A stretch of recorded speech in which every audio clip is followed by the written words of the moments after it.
Once you know what you want, you must be prepared to sacrifice everything to get it.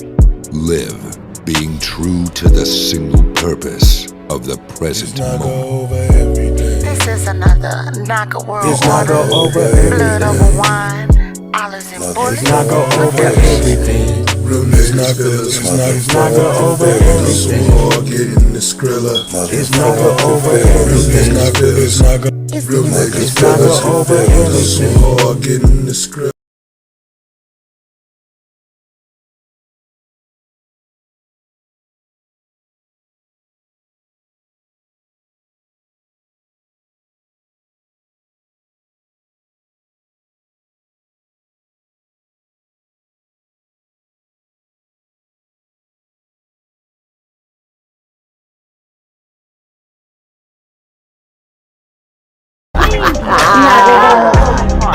Checkmate the goddess, Knocker World affiliates. Checkmate the goddess. Shout out to the Lions team. Checkmate the goddess. Lady of Jubilation, adorable Knocker. one, do our segment. We thank you for your love and to exist.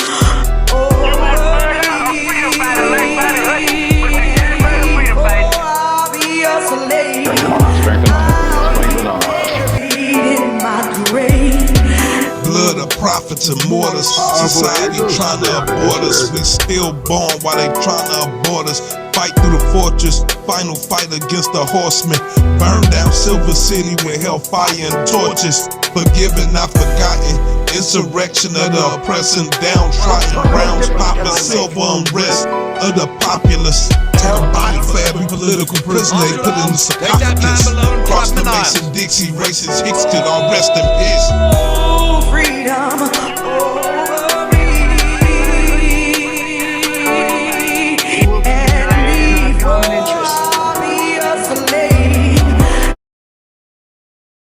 The human body emits an electromagnetic field invisible to the naked eye. This field emanates from our heart center and extends 4 to 5 feet around the body. Each one of your cells holds 0.07 volts of electricity, and there are around 50 trillion cells in your body. That adds up to 3.5 trillion volts of electricity.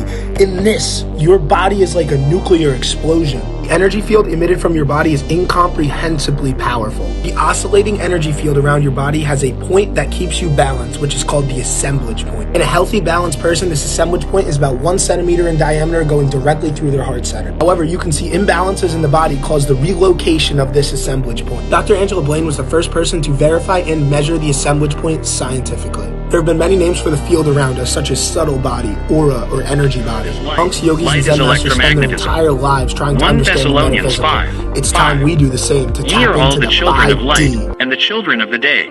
We are not of the night, nor of darkness. The human body is a complex electromagnetic system, with various processes involving electrical and magnetic fields. Here are some examples. 1. Electrical impulses. Neurons communicate through electrical impulses, generating tiny electrical fields. 2. Action potentials. When neurons fire, they create a rapid change in electrical potential, propagating along the neuron as an electrical impulse. 3. Synaptic transmission. Electrical signals are transmitted between neurons through chemical synapses, generating electrical fields. 4. Heartbeat. The heart's electrical activity generates a strong electromagnetic field, detectable as an electrocardiogram. 5. Brainwaves. Different states of consciousness are associated with specific electromagnetic frequencies, measurable with electroencephalography. 6. Muscle activity.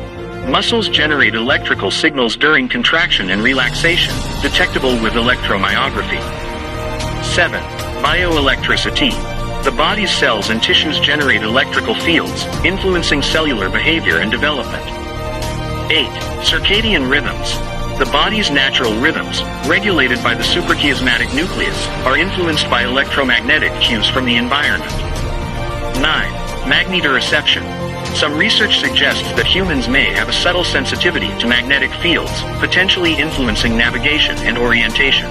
These electromagnetic processes are essential for various bodily functions, including neural communication, muscle contraction and movement, heart function and circulation, cognitive processes and consciousness, cellular behavior and development.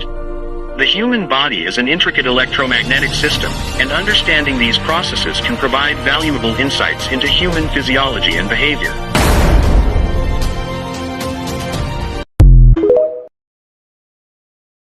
Cosmology, the study of the universe, generally brings to mind the Big Bang model. But, have you ever heard of plasma cosmology? It's a model that puts plasma, a state of matter made up of charged particles, at the forefront. Instead of gravitational forces, plasma cosmology emphasizes the role of electromagnetic interactions in shaping the universe. This model proposes an electric universe, challenging traditional theories and exploring the influence of electric fields on cosmic structures. It suggests our galaxies and cosmic bodies are interconnected by vast filamentary networks of plasma. Imagine a cosmic web of electrically charged particles. And those beautiful celestial phenomena we witness? Plasma cosmology attributes them to cosmic electric currents flowing within these plasma networks. A different perspective indeed on the workings of our universe. A cosmic idea is electromagnetically transferred from etheric to gaseous levels through the common phenomena of pairs of electrical currents in space, intertwining around one another to form double helixes.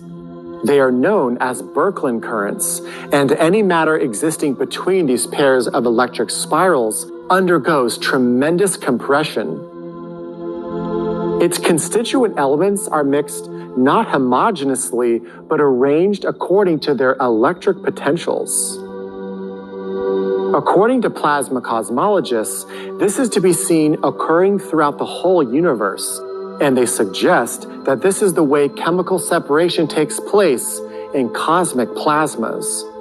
Furthermore, it may also be the way in which stars and planets are formed.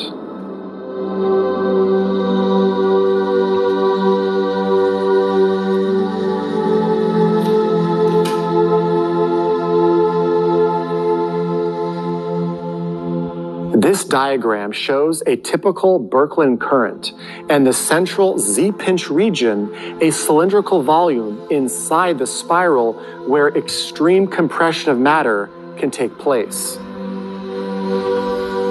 In laboratory experiments, the matter gathered within the central vortex created by electric arcing is pinched into zones of spherical compression, and matter within it may be subjected to greater or lesser degrees of melting.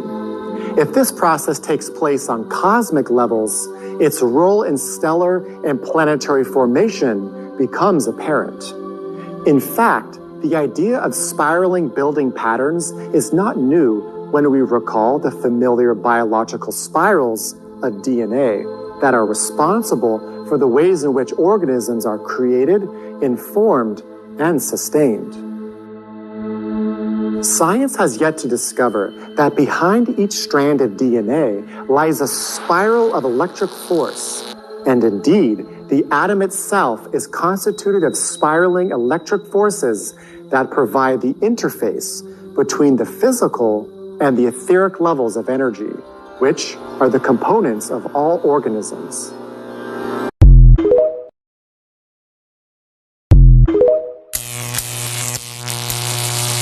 Here are some sources that describe God's nature as light. 1. Bible.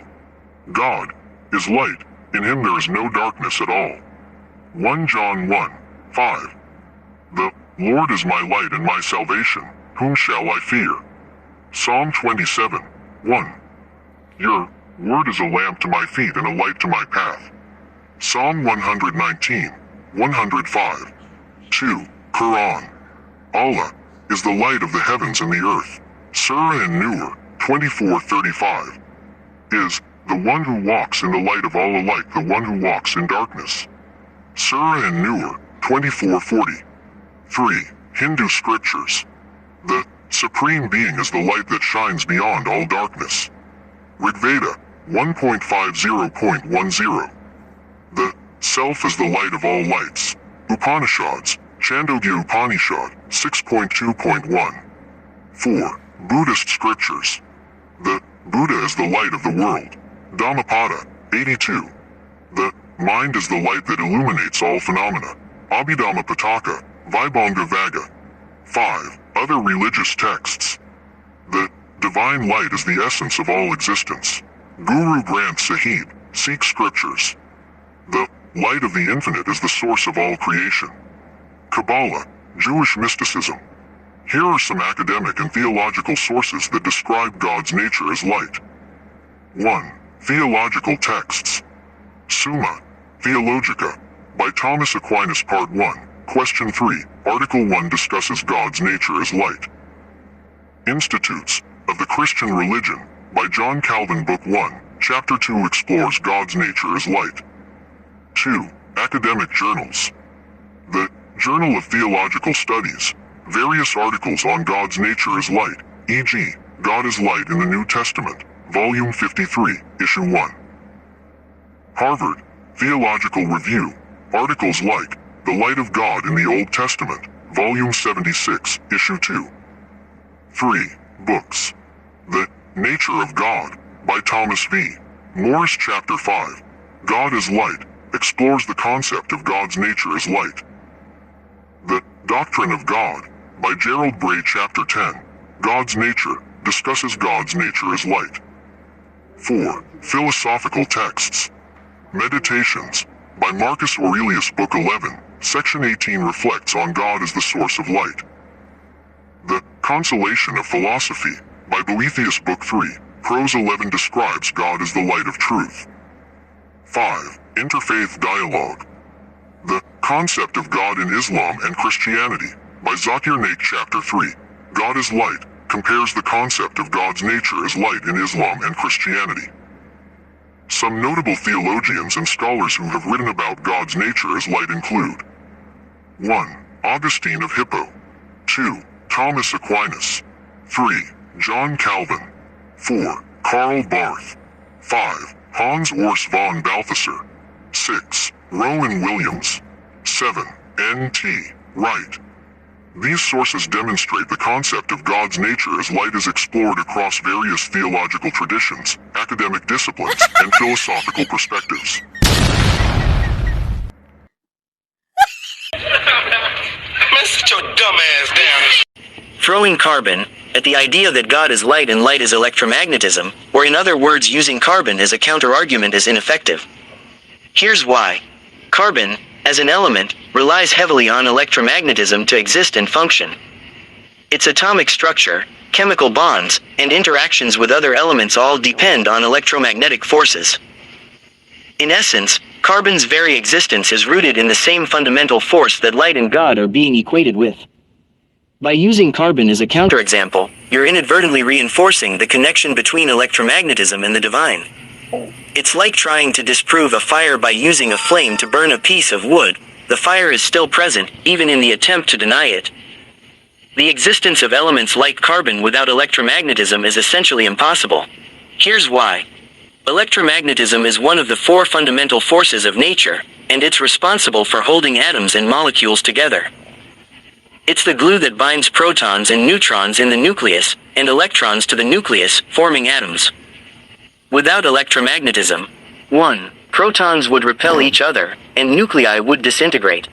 2. Electrons wouldn't orbit the nucleus, and atoms would cease to exist. 3. Chemical bonds, which rely on electromagnetic forces, would dissolve, and molecules would break apart. In short, without electromagnetism, the very structure and existence of atoms and molecules, including carbon, would be impossible. Elements on the periodic table rely on electromagnetism to exist, making it a fundamental aspect of their being. Carbon is indeed crucial for life, but its importance pales in comparison to electromagnetism's role in the grand scheme of life. Here's how. Carbon. 1. Forms the backbone of biomolecules. 2. Allows for molecular diversity and complexity. 3. Essential for life as we know it. Electromagnetism. 1. Enables life's fundamental processes, metabolism, growth, reproduction. 2. Powers the sun's energy, which drives photosynthesis in the food chain. 3. Underlies all biochemical reactions, including nerve impulses and muscle contractions. 4. Facilitates communication, navigation, and orientation in living organisms. 5. Regulates circadian rhythms in the Earth's natural cycles. While carbon provides the molecular framework for life, electromagnetism energizes and orchestrates the processes that make life possible. It's the spark that sets life's machinery in motion. So, carbon is essential, but electromagnetism is the unsung hero that truly makes life hum. Let's dive deeper. The 3 attributes I listed for carbon. 1. Forms the backbone of biomolecules. 2. Allows for molecular diversity and complexity. 3. Essential for life as we know it. Are all heavily dependent on electromagnetism. 1. Biomolecule formation. Electromagnetic forces hold atoms together, forming covalent bonds, and shape molecules into specific structures. 2. Molecular diversity and complexity. Electromagnetic interactions facilitate chemical reactions, allowing carbon to form a vast array of molecules, each with unique properties. 3. Essential for life. Carbon's ability to form long chains and complex rings relies on electromagnetic forces, which enable the creation of biomolecules essential for life processes, e.g., enzymes, hormones, and membrane structures. In short, carbon's attributes rely on electromagnetism to form bonds, facilitate chemical reactions, create complex structures. Electromagnetism is the unsung hero that empowers carbon to play its crucial role in life. Now we're getting to the heart of the matter. If we consider the concept, God is light, light is electromagnetism, we can metaphorically see electromagnetism as the God of carbon in the following sense. 1. Creation. Electromagnetism brings carbon atoms into existence, forming the nucleus and binding electrons. 2. Sustenance. Electromagnetic forces hold carbon atoms together, maintaining their structure and enabling their participation in biomolecules. 3. Guidance. Electromagnetism directs carbon's chemical reactions, orchestrating the formation of complex molecules and biomolecules essential for life. 4. Energization. Electromagnetism powers the processes that carbon is involved in, such as photosynthesis, metabolism, and nerve impulses. In this context, electromagnetism is the divine force that governs carbon's existence, properties, and interactions. It's the energizing principle that makes carbon an essential element for life. By this understanding, we can indeed say that electromagnetism is the God of carbon, guiding and sustaining its role in the grand tapestry of life.